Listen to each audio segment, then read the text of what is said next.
Hi, in this video I will show you how to install an IKEA push opener. Each pack of Besta soft closing bracket comes with one push open mechanism. It comes in two parts: plastic mounting bracket and push opener itself. There are two arrows on the bracket that should face the door. Install the bracket only after installing shelves and doors, as all of them are screwed in the same pre-drilled holes and there is no specific place for this push open mechanism. I'm installing it at the right bottom corner of my cabinet, right above the shelf. After the bracket is installed, slide in the front side and simply push the other side.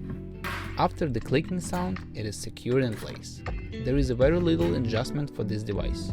The front part can be extended in or out, adjusted depending on the distance between the door and cabinet.